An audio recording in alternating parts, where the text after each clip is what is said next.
Hi everyone, welcome back to my channel. Hope you all are doing great. In today's video, I'm going to use my stainless steel sprouts maker to make sprouts with this moong dal. So let's begin with the video. Here I'm taking about 400 grams of whole green moong.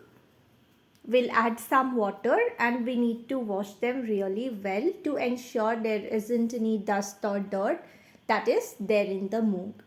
I will drain out the water and will add extra water and soak it overnight. Next day morning, the moong is nicely soaked. You can also use a bigger container and add more water. Now I will transfer it in my stainless steel sprouts maker and will cover it with the lid. Make sure that it is still moist and just cover it and keep it aside. I am also using a plate so that the excess water will get collected over there, because this stainless steel sprouts maker do not come with an extra compartment where the water gets collected, unlike the plastic ones where you get an extra container as well. I also have that plastic sprouts maker, and in fact I have made a video on that as well, how to use plastic sprouts makers. But if you are willing to buy stainless steel sprouts makers, then this is one thing that you need to consider, that you need to use an extra plate or something so that the excess water can be collected.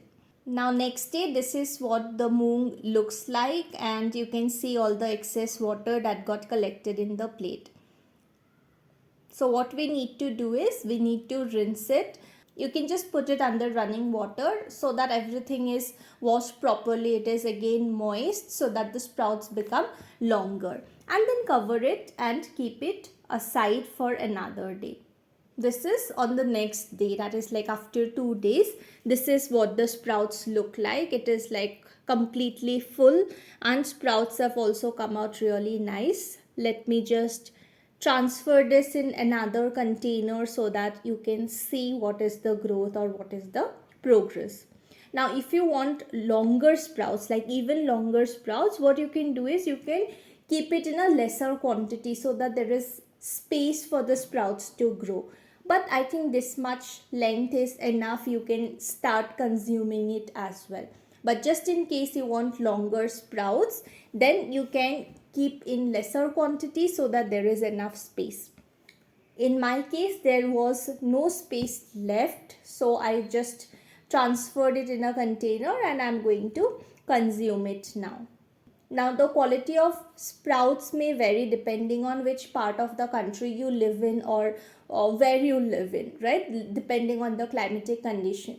So if you are from a place where it is humid and you feel that it might start to stink, the sprouts, then what you can do is, rather than putting a lot of grains, you can simply keep little bit of it, right, so that there is enough space for air to circulate, because anyways these containers are having holes from everywhere. So you can do that if there is any risk that okay, it might start to stink, and you might also want to cover this lid, right? You can just loosely put the lid so that there is lesser possibility that it will stink. And also when like after 1 day, right, you can wash it properly, you can wash it thoroughly under running water. There also this risk will be reduced. And before you keep it again in the plate, just make sure that this excess water is drained out and the grains are like just moist, not like water is still flowing or something like that. So these steps will ensure that your sprouts is coming properly and you can enjoy it every single day in your meal. So that's all for today's video. I hope you liked this video. If you did, do make sure to like this video, leave a comment and subscribe to the channel. Until we meet next time, stay healthy and happy. Bye bye.